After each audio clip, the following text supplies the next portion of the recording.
Insanity is often depicted as loud, extreme, self-destructive.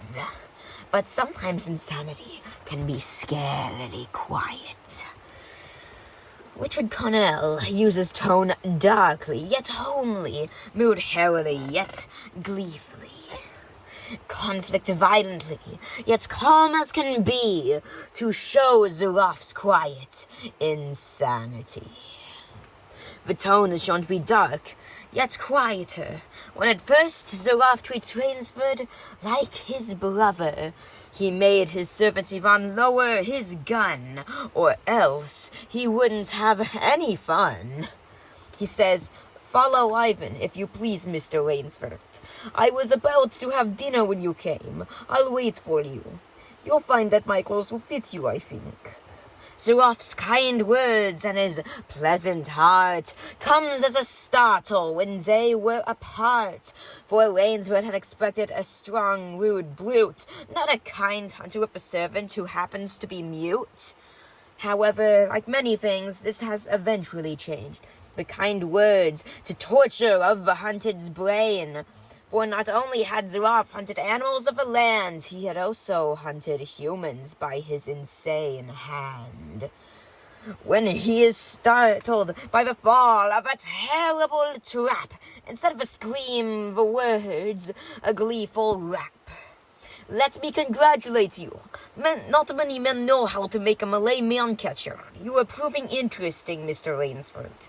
This was the moment Rainsford knew his journey will go sour, for Zurof didn't even think to cower.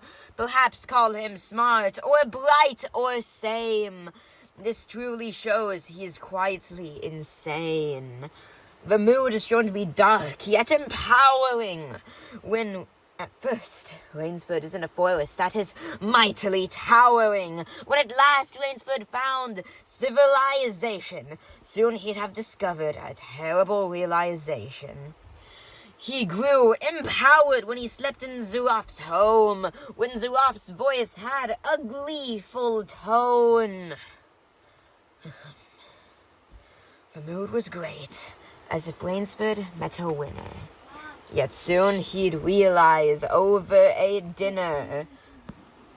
Afterwards, the mood grew dark like an underground park, when Zurof mentioned the times he'd shot people and animals not apart.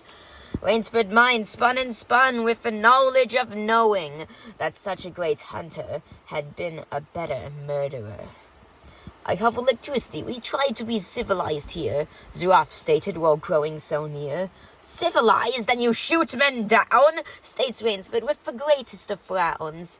This shows that Rainsford cannot understand the insanity of Zurof and his cold-blooded hands.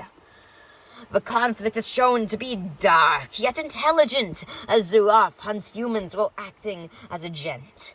When the hounds were set out and Rainsford had pouted, the terrible hound had screamed and shouted. When he fell off the cliff, when the hounds arrived, by some mighty miracle he had survived. When he made it to the house, and when there he laid, Rainsford at first was so afraid, but when Zurof found him, he was startled. He was eradicated. Soon Zurof caused himself to be dead. "I see, splendid. One of us is to furnish a repast for the hounds.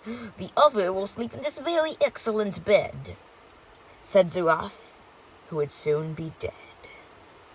A lot to uncover, a lot to perceive, for thus not the time to worry, to grieve. Zurof was so insane that he'd end his own life, all for a game that had caused him no strife.